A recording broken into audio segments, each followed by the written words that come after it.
ओम शांती. मी जनार्दन कुंडलिक शेटे, राहणार गणेशवाडी, सोनई, तालुका नेवासा, अहिल्यानगर. मी मळा सहकारी साखर कारखाना येथे लेबर अँड वेलफेअर ऑफिसर म्हणून कामावर होतो.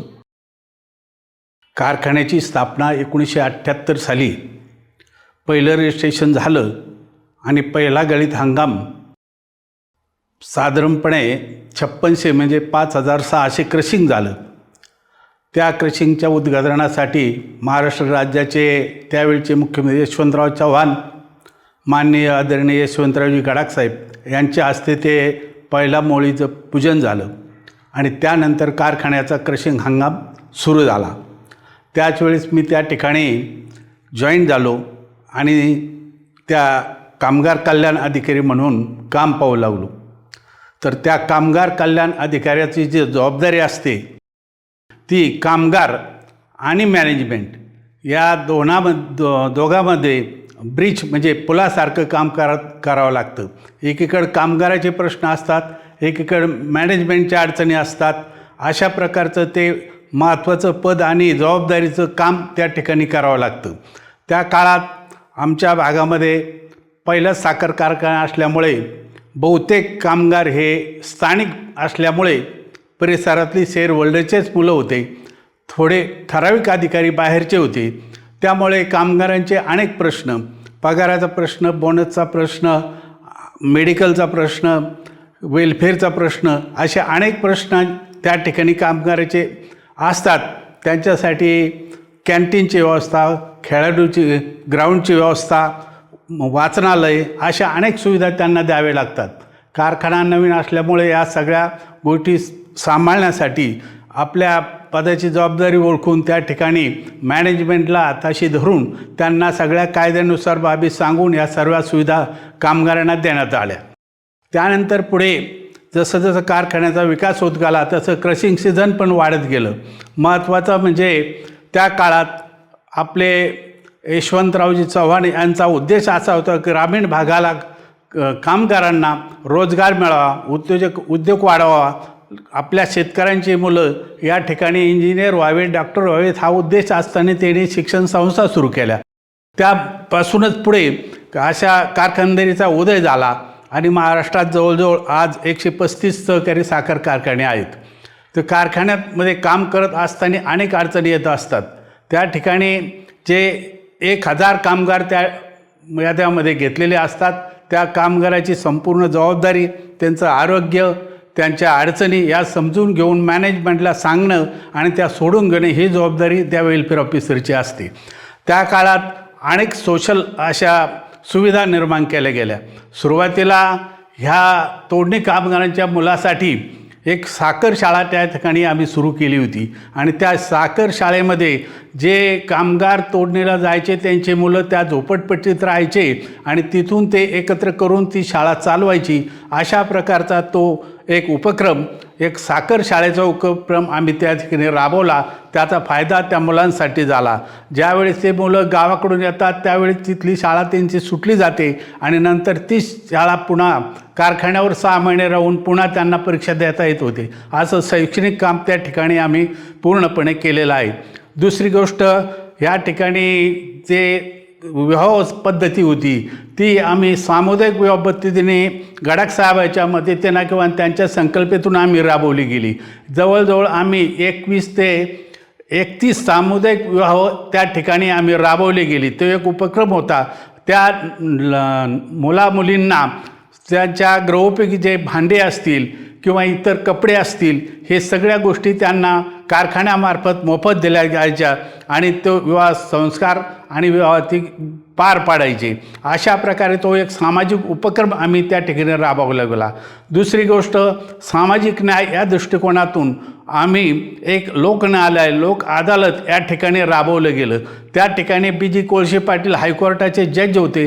त्यांना या ठिकाणी आणलं आणि सोनईमध्ये एक चांगल्या प्रकारचा लोकन्यायालय, लोक अदालत असा एक उपक्रम या ठिकाणी राबवला. त्यात अनेक प्रकरणे त्या ठिकाणी प्रलंबित जे होते ते सुटले गेले. अशा प्रकारे एक सामाजिक उपक्रम तो सुद्धा राबवला गेला. त्यानंतर आम्ही एक साहित्य संमेलन भरवलं. गडाख साहेबांना साहित्याची आवड असल्यामुळं त्यांनी एक साहित्य संमेलन महाराष्ट्रात असं नवं उभं केलं की ज्या ठिकाणी सगळं पुस्तकालय असेल, काव्य असतील किंवा इतर सामाजिक काही कार्य असतील, हे संपूर्ण उपक्रम त्या 5 दिवसाच्या काळामध्ये त्यांनी अहमदनगर येथे हे साहित्य संमेलन उभं केलं आणि ते राबवलं. त्यामधून अनेक प्रकारच्या प्रतिक्रिया आल्या. सगळे कवी लोकांना पुस्तकं वगैरे वाटण्यात आले आणि सगळ्यांना त्यामधून साहित्याची एक नवीन आवड तयार झाली. अशा प्रकारे तो एक उपक्रम राबवला गेला. त्यानंतर मी स्वतः ह्या परिसरातील एक अध्यात्म असं देवगड म्हणून जे संस्थान आहे, त्या देवगडमध्ये माझी अशाच प्रकारची एक मुलाखत घेण्यात आली आणि त्या ठिकाणी ती भास्करगिरी महाराज यांच्या संकल्पनेतून झाडे लावा झाडे जगवा अशी संकल्पना त्या ठिकाणी आली आणि आपल्या परिसरातील एक स्वर्ग म्हणून त्या ठिकाणी पाहिलं जातं. म्हणजे वृक्षवल्ली आम्हा सोयरे अशा पद्धतीनं त्या ठिकाणी सगळं वृक्षारोपण केलं गेलं. सामाजिक बांधिलकी म्हणून त्या ठिकाणी स्वच्छता जो काय उपक्रम असेल तो त्या ठिकाणी राबवला गेला. अशाच प्रकारे आम्ही ज्या वेळेस कारखान्यावर असायचो त्यावेळेस साहेबांच्या गाठीभेटी साहित्यिक असल्यामुळे त्यांनी बासू भट्टाचार्य नावाचे जे दिग्दर्शक होते त्यांची आस्था नावाची फिल्म त्यांनी त्या ठिकाणी काढली आणि त्याचं चित्रीकरण मढी येथे झालं. त्यात मला महत्त्वाची भूमिका मिळाली आणि त्याच्यातूनच मग सामाजिक मला काही जी प्रश्न ते होते ते मला त्या ठिकाणी मांडता आले. अशा प्रकारे विविध योजना त्या ठिकाणी राबवण्यात आल्या आणि कारखान्यात काम करत असताना मला कामगाराशी भरपूर संबंध आला. कामगाराचे अनेक अनुभव चांगले वाईट आले. काही कामगार हे व्यसनी असायचे आणि गैरहजर असायचे. असे कामगार मॅनेजमेंटला नको असतात, परंतु नाविलाज व्हायचा. त्या कामगाराकडून कसं काम करून घ्यायचं हे आमचं कर्तव्य होतं. म्हणून त्या मॅनेजमेंटला समजून सांगून हा कामगार जरी चुकला असला, हा जरी वाईट वागत असला तरी याला एक सस्पेंड न करता त्याला 4 दिवसाचं नोटीस देऊन पुन्हा कामावर हजर करून घेण्याची जबाबदारी आम्ही केली. बहुतांश कामगार हे परिसरातले असल्यामुळे ते शेअर होल्डर पण असायचे. म्हणून त्यांची जबाबदारीसुद्धा त्या कुटुंबाची जबाबदारी त्या कुटुंबाकडे पाहून सगळी जबाबदारी कारखाना उचलायचा. अनेक केसेस कोर्टातही गेलेल्या होत्या. जवळजवळ 12 ते 20 केसेस कोर्टामध्ये गेल्या होत्या. कोर्टामध्ये सुद्धा कोर्टसुद्धा कामगाराच्याच बाजूने विचार करत होतं. कारण कामगार हा एक कुटुंबाचा असायचा, कारखाना हा मोठ्या स्वरूपाचा असायचा. त्यामुळे कारखान्यावर त्याचा परिणाम आर्थिकदृष्ट्या फार नाही, परंतु कामगार जर कमी केला गेला तर त्याच्या कुटुंबावर आर्थिक जी दुर्दशा येते हे कोर्ट जाणून असल्यामुळे बहुतांश निकाल हे सगळे कामगाराच्या बाजूने देण्यात येत होते. तरी पण काही कामगार आम्ही फारच विचित्र आणि वाईट वागत असल्यामुळे कमी सुद्धा केलेले आहेत. अशा प्रकारची शिस्तीचं राजकारण या ठिकाणी आम्ही केलेलं आहे. त्यानंतर आम्ही ज्यावेळेस हे उपक्रम राबवत होतो त्याचबरोबर मी स्वतःच समाजकल्याणचा असल्यामुळे एजेड होम म्हणजे डेस्टिट्यूट होम अशा प्रकारच्या विविध संस्थांना भेटी दिल्या गेल्या. ज्या वृद्धाश्रम आहेत किंवा जे कुष्ठरोगी आहेत अशा रोगांनासुद्धा आम्ही त्या काळात भेटी दिल्या. त्यांच्यात सुधारणा केली, ती मनोबल वाढवण्याचं त्यांचं प्रयत्न केलं. अशा प्रकारे ते समाजकार्य आम्ही करत राहिलो. कारखान्याच्या माध्यमातून हा सगळा विकास परिसरात झाला. या परिसरामध्ये ज्यावेळेस आम्ही कारखान्यावर काम करत असताना सामाजिक उपक्रम राबवित असताना असंच ओम शांतीच्या ह्या उषा दिदी त्या ठिकाणी एक रक्षाबंधन असेल किंवा आपलं तिळगुळ कार्यक्रम असेल असे कार्यक्रम राबवण्यासाठी नेहमी आग्रही असायच्या आणि त्यांनी सोनई इथे राम मंदिर येथे 101 फुलांचा जो एक गुच्छ तयार केला आणि त्यांच्या ज्या प्रमुख होत्या शिवानी दिदी तर यांना तो दिला. त्यावेळेपासून आमचा ओम शांती केंद्राशी जास्त संबंध आला आणि त्यापासून आम्ही आध्यात्मिक क्षेत्रात जास्त दिसू लागलो. त्यानंतर उषादीदींनी आमच्याच कारखान्याच्या चेअरमनला विनंती करून आमच्या माउंट आबूला एक टीम सुरुवातीला पाठवण्यात आली. त्यात जनरल मॅनेजर, चीफ केमिस्ट असे चांगले अधिकारी त्या ठिकाणी गेले आणि त्यात तिथलं जी परिस्थिती पाहून तिथलं जे वातावरण पाहून त्यांनी आग्रह धरला की आता दुसऱ्या टीममध्ये तुम्ही त्या माउंट आबूला जाऊन या. म्हणून आम्ही या ठिकाणी तिने जवळजवळ 30 ते 35 लोक या ठिकाणी आम्ही बस करून त्या ठिकाणी माउंट आबूला गेलो आणि त्यातली परिस्थिती पाहून आम्ही एकदम भारावून गेलो. त्या ठिकाणी आमचे सहकारी ओंकार होते, काळे पाटील होते, फोपसे ॲडव्होकेट होते, उषा दिदी होत्या, अशा अनेक प्रकारचे सगळे लोक त्या ठिकाणी गेल्यानंतर एकदम प्रफुल्ल आनंदित झाले.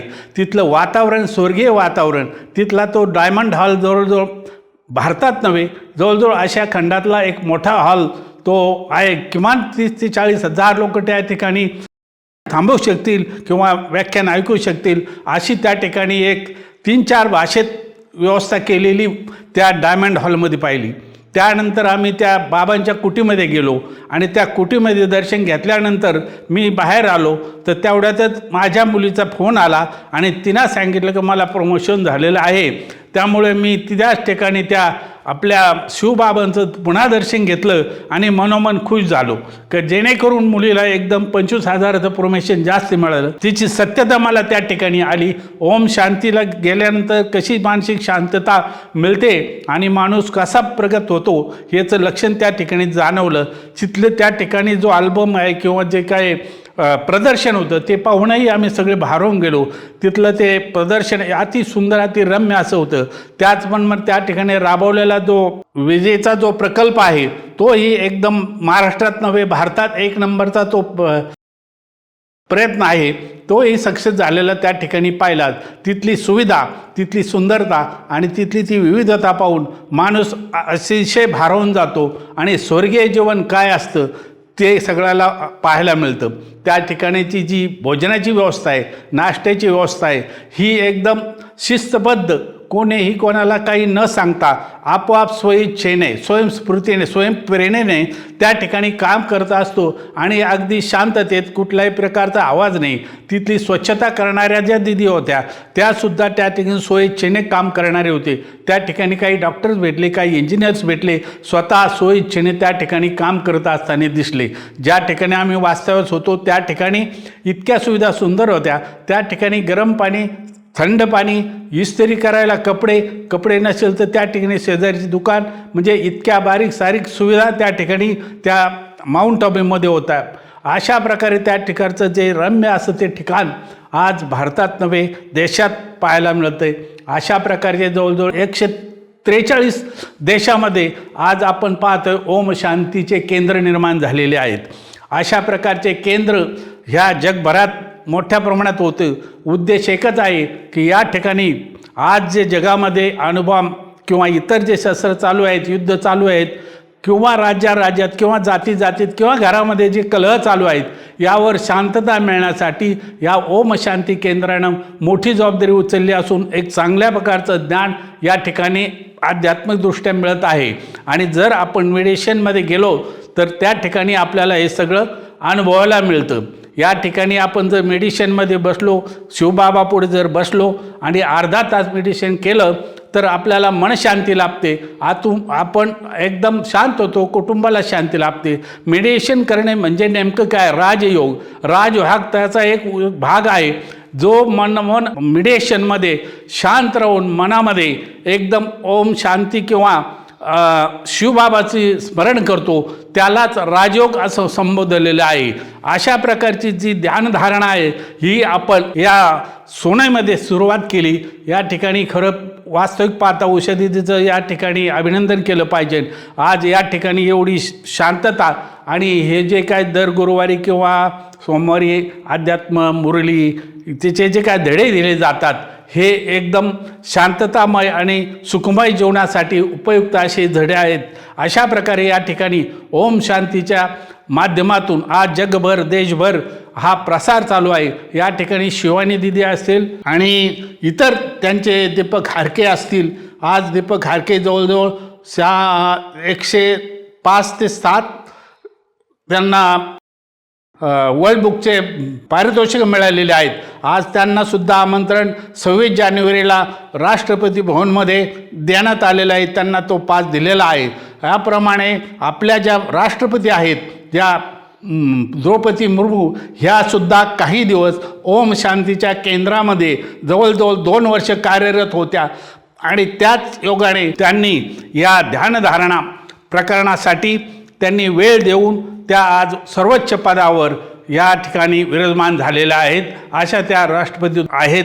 या प्रकारे आपण समाजामध्ये किंवा ज्यावेळेस आपण समाजात किंवा इतर लोकांमध्ये वावरत असतो त्यामध्ये ओम शांती हे अत्यंत महत्त्वाचं केंद्र आहे. आणि या ओम शांती केंद्रामध्ये येऊन आपण जर खरोखर ध्यानधारणा केली, आत्मा परमात्मा हे जर जाणून घेण्याचा प्रयत्न केला तर आपल्याला यातून हे सगळं ज्ञान प्राप्त होतं, आपलं जीवन सुखमय होतं, आपण मोक्षप्राप्ती मिळू शकतो आणि आत्मा परमात्म्यात विलीन होऊन आपण या ठिकाणी समाधानी होतो, आपलं कुटुंब समाधानी होते, आपलं राष्ट्र समाधानी होतं. म्हणून या ओम शांती केंद्राला मी धन्यवाद देतो आणि आभार मानतो. धन्यवाद.